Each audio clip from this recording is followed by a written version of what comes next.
Nice.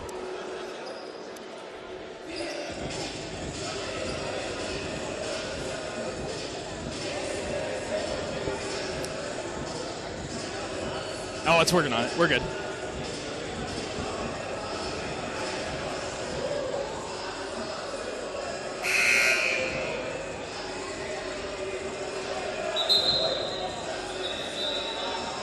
Sorry about that delay, folks. Had an issue with the stream. But just to update you, we sit at 41.2 seconds remaining. Darren Vaught here with you on the Pacers Sports Network. Pacers with a 5-point lead, 87-82, after a couple of made free throws from Donovan Griffith for the Pride. And now Greensboro will go to a full-court press. Thomas to inbound it for the Pacers. Bounces it in, gets it to Terry Rogers. He's trapped in the corner and has it stolen away, but fortunately for the Pacers, it's going to be called a jump ball with 36.9 seconds on the clock. Either way, it goes to Greensboro. Or excuse me, that'll stay with the Pacers. So Thomas again to trigger it in. King sets a screen for Rogers, who streaks down the floor. And instead, Thomas is going to bounce a pass to King, who is fouled in the backcourt. So with 34.9 seconds to play, it's a 5-point lead, and Dakota King will get a couple of free throws here.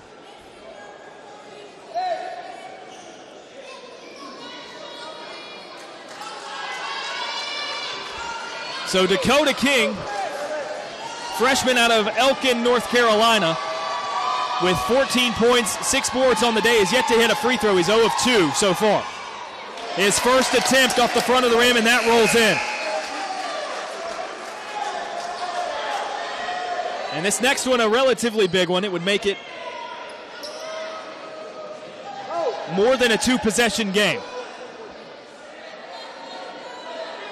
88-82, 6-point lead for the Pacers, 34.9 seconds to play. King's second rattles home as well, and that makes it a 7-point lead. King checks out in favor of Trey McLean. And full court press still applied by the Pacers. They get it in to Corbin, and the Pride with it in the front court. Has it knocked away. McLean bats it away. Howard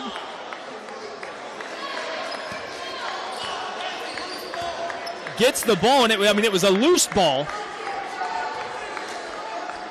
So Coach Shields arguing that incidental contact was called there, as Simeon Howard walks to the free throw line for 2 shots. For McLean, that's his 3rd personal foul. 89-82. Howard buries the first of 2 free throws, nothing but net, and reels it within 6. McLean and Johnson check out of the game in favor of Strother and King for the Pacers. Howard a deep breath, his second shot on the way, and that one bangs in. Hawkins to replace Corbin for the Pride, and it's a 5-point game once again with 28 seconds to play. Thomas running the baseline, trying to find somebody, and is going to have to call a timeout. So the Pacers get a timeout. 89-84 is our score. 28.2 seconds remaining here on the Pacers Sports Network. Thanks for sticking with us through the technical difficulties. Hopefully, that will be a fruitful decision, because if the Pacers can pull this out, they will have clinched the 7th seed in the USA South tournament coming up next weekend. Still to be determined, but I would imagine it would be North Carolina Wesleyan, the 1 seed, hosting that.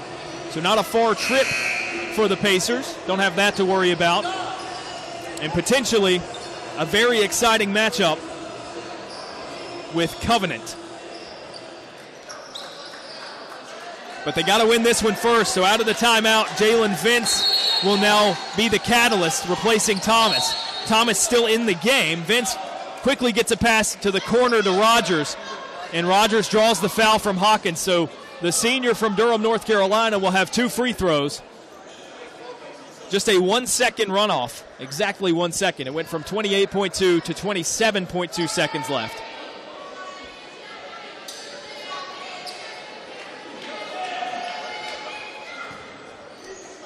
As Terry Rogers III, product of Northern Durham High School, on his senior day, sinks the first of 2 free throws to make it a 6-point game.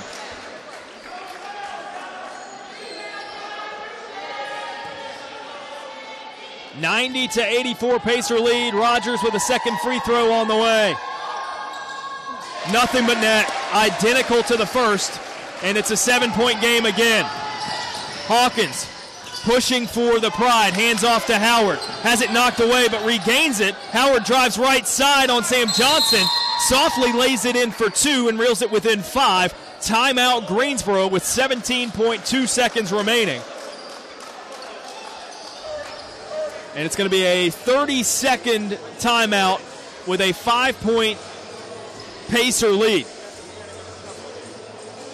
Howard, the leading scorer on the season for the Pride, having some trouble getting on the board in this one. He's just 3 of 11 from the field, but he's registered 15 points and 10 rebounds, a double-double for him. Griffith leads the way in both of those categories for the Pride. He's got 18 points, 11 rebounds, another double-double for them. And then Gatling with 17, but only 2 of those coming in the second half. For the Pacers, Thomas leads all scorers.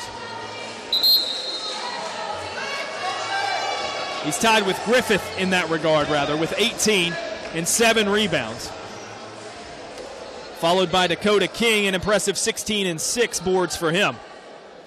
And then Emfinger, the only other Pacer in double figures, with 11 points in 13 minutes of action.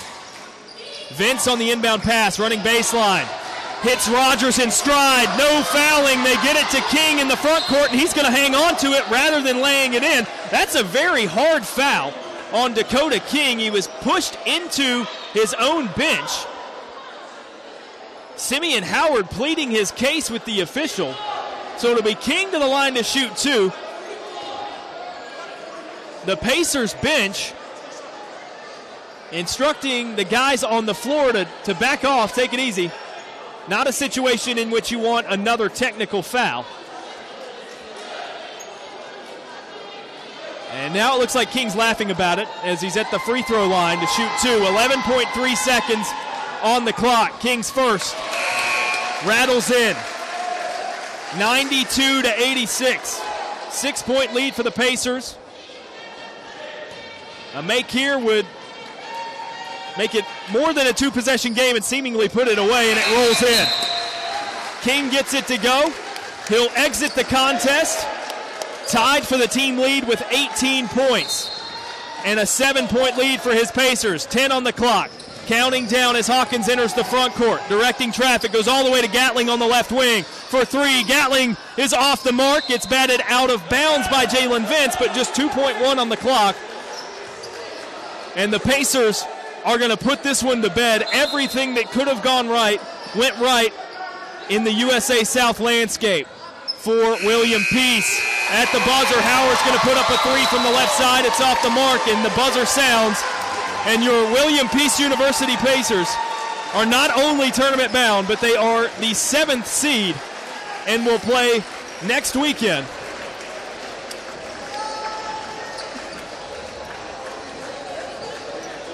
And as far as they knew, coming into today's contest, it was win or go home. If they won, they would get into the tournament. They knew that. And of course, there were dependables elsewhere if they were to lose this game, with Maryville having an equal record. And now Averett, having lost in overtime to Ferrum with an even record. Peace defeated both of them, Averett twice in the regular season, and wins the tiebreaker over the Cougars to jump ahead of them in the standings. And if things ring true the way that they currently are established, which I don't see much of a reason that wouldn't happen, we would have a pretty intense rematch between the Pacers and the Scots of Covenant, who the only time they played this season defeated the Pacers on a buzzer beater here at the Herm. So a good win for William Peace and some good losses for William Peace across the board in the USA South. We're going to take a quick break, recap some stats, and then we'll have the Coach's Corner with Claude Shields in just a moment. Darren Vaught with you on the Pacers Sports Network. Stay with us. Pacers win. Driving less? Vacationing close to home? These are things a lot of us do to use less gas. Some people are doing even more. They're working with local planners to create communities where jobs, schools, and public transportation are walkably close. Places where leaving the car at home is part of the plan. Learn more at planning.org. That's planning.org.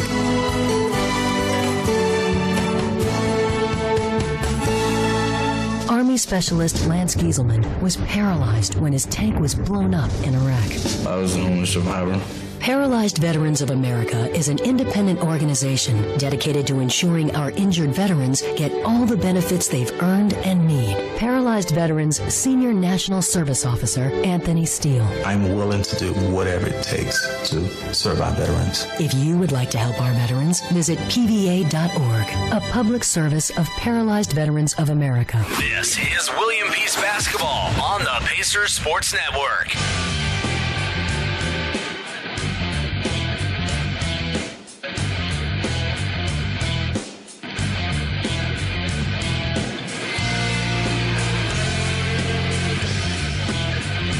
Welcome to the postgame here on the Pacers Sports Network. After a Pacers win, they have seemingly clinched the 7th seed in the USA South Conference Tournament. And according to Mine Eyes, looking at the standings here, will definitely play Covenant in a rematch from earlier this season, in which Covenant won on a buzzer beater here at the Herm against the Pacers. So that definitely will be an exciting one. If I'm not mistaken, I'm having a hard time finding the playoff bracket, but if I'm not mistaken, this would put the Pacers playing on Thursday at, I believe, 6 p.m., wherever this conference tournament will be hosted, presumably at North Carolina Wesleyan in Rocky Mount, though that is still to be determined.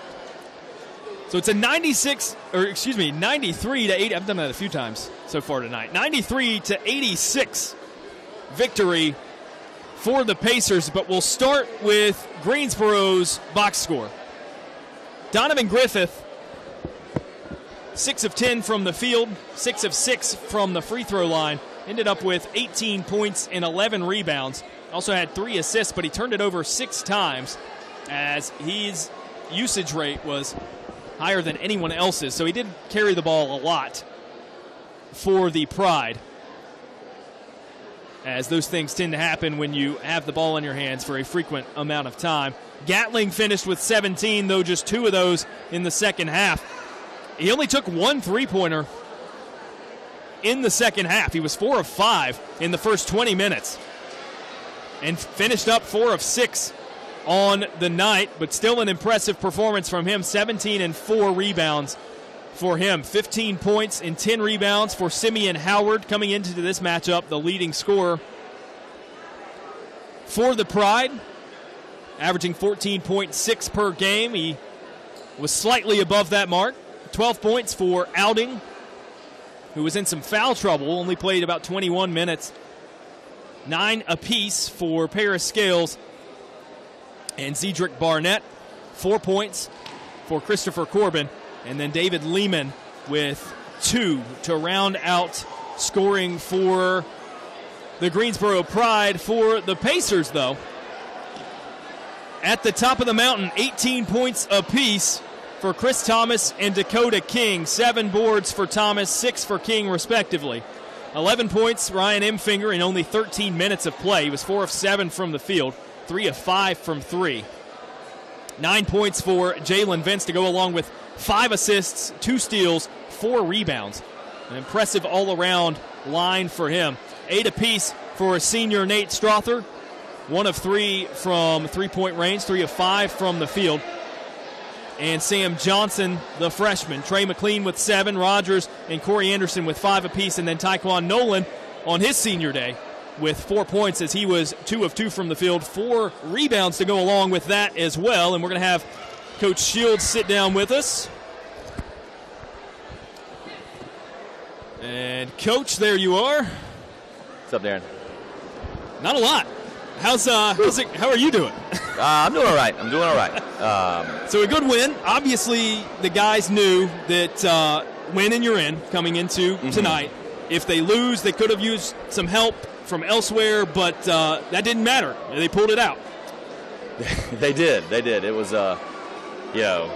we haven't been in that situation before where we've been up. That reminded me of some games last year where we were not actually trailing by 7 or 8 with 4 minutes left, which is where we feel like we've been all year long. Exactly, yep. And so that was a little different for us. And so I didn't think we kept our composure tremendously well. But in their defense, we haven't been there a lot this year, so this new group has to be able to do that. And even at the end of the season, they just haven't been in that situation many times. And heck, even me as a coach, I forgot what it was like. But I thought they did a good job making some free throws down the stretch. I think we fouled them a little too much. I'm not sure about all the we made some hustle plays, which we wanted to make every time. But, what a great job. I told them, we've already played 2 tournament games. Wednesday was a tournament game, and then tonight was a tournament game for us. So we should be well-versed with our backs against the wall, and we're excited to be our season not over. So that's pretty awesome. Definitely. So you guys will play, presumably, I think it's next Thursday is where it'll have you guys. Yes. Or this Thursday, rather, in this coming week. So talk to me about what was going on. Tempers were flaring. There was a lot of contact early that went kind of ignored by the officials, and then all of a sudden it just imploded. Yeah. And you had Jalen with the technical foul. Chris, I don't know what was going on with him after he couldn't handle the pass under the basket there. What was going on with your guys? Just emotions running high? Well, yeah, I think they have fire and they have passion, which is great, but we want to channel that into execution. And so which I thought we did for a long period of the game. Even in the first, especially in the second half, that's the best we've come out and executed our game plan. And the changes we made at halftime, we did a great job going back door, combating their pressure. We did a great job finishing at the rim, using our weapons to get them up in the air. But I think a part of that is you got to be. When you're up 10, you can let the other team talk. It's not a big deal because I think both teams they kept it. I think harmless for the most part. And then when you're in a situation where you're fouling the end of the game and guys are getting they're going to foul, you got to be ready for it. So I am extremely proud of them because that's a really good team, a really good team that's going to have a great chance on next weekend to take it home because they're talented. Good gracious. Yeah, so Greensboro, they'll actually go in, I believe, as the 3 seed. Okay. So just by a couple of games, missed a rematch in the first round there. I don't know how many scores you've seen or if this is news to you. Can you give me some up? I've heard what they are. I don't know. So Maryville lost. Okay. And what was the score of that? They tipped up, I think it was a 7-point win for Covenant. And they tipped off an hour earlier than this one. So we knew, at the start of the second half, that they're in. But we weren't going to tell you. We had a plan for my coaching staff to tell me if Maryville lost, and no one told me. So I guess this morning I was coaching to win that game, which was, Sure. Why not? Which is awesome because you go in with some momentum. Yeah. And what was the other score? Definitely. I guess Averett lost. So Averett lost 62-61 in overtime to Ferrum, which bumps your guys up to the 7 seed. Wow. And with the Covenant victory over Maryville, Covenant sits in at the 2. Okay. So we're set for a rematch of the one game you did play against them. It was the buzzer beater over in that corner. Yeah. So that'll be a fun one. That will be. That was Coach Peeney had told me a little bit about that, not all the details, but I did get to tell the team, I think some guys are excited for that game because, one, we've never beat Covenant. We've lost them every single year. 2 of them on buzzer beaters, one a really close game at their place last year. And then, that game was what a shot that kid hit. Yeah, absolutely. And we should have a challenge, and we have a challenge in front of us. They execute really well, have what I think maybe the player of the year in the conference, and TJ Cox, probably the coach of the year in the conference, in my opinion. And then they're a heck of a team, playing really well. And so hopefully we can go in there and, come in guns a-blazing and see if we got a chance with 4 minutes left, and hopefully we can execute and keep our heads a little better than we did today. So you said after the last game that you were a firm believer in senior day, senior start. Yeah. So we saw Nate Strother, Taekwon Nolan, along with Terry Rogers in the starting lineup. Mm-hmm. I think they all played pretty well. I agree. Did it feel good for you to, I guess, right off the bat, you guys had, within 5 or 6 minutes of play, 8 guys who had been on the board, who had scored. Yeah. Did that maybe play a factor in kind of the unselfish nature of this game? I know the team normally is pretty spread out with its scoring, but I think that may have even helped in spreading things out early. That way it kind of set the tone. Yeah, so I think, and let me do some quick math here. So 16 out of 37, they allowed the fewest assists in the league defensively, and so they really they pressure you, they make you play one-on-one. And so we had talked about, hey, we still think we can attack them and make the extra pass and share the ball. And so I guess 16 out of 37 is around, I'm not great at math, 40% maybe, which isn't like bad. And so, good gracious, we missed 12 free throws? That's terrible. Sorry, that was a knee-jerk reaction.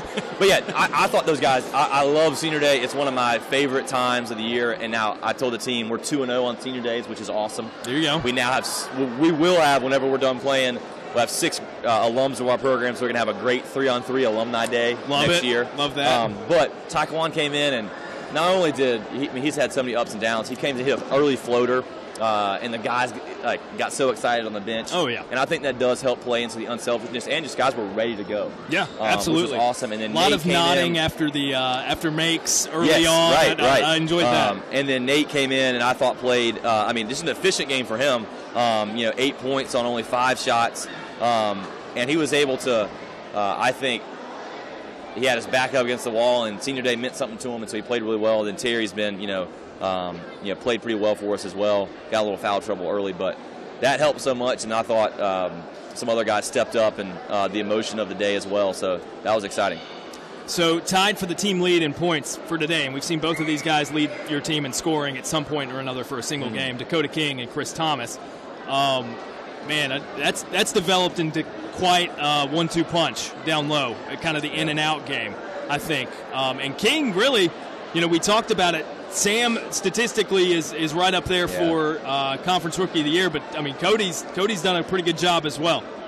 I agree, and so that's going to be a tough decision. I think we have 2 of the best freshmen in the league. I've said it, this whole conference season.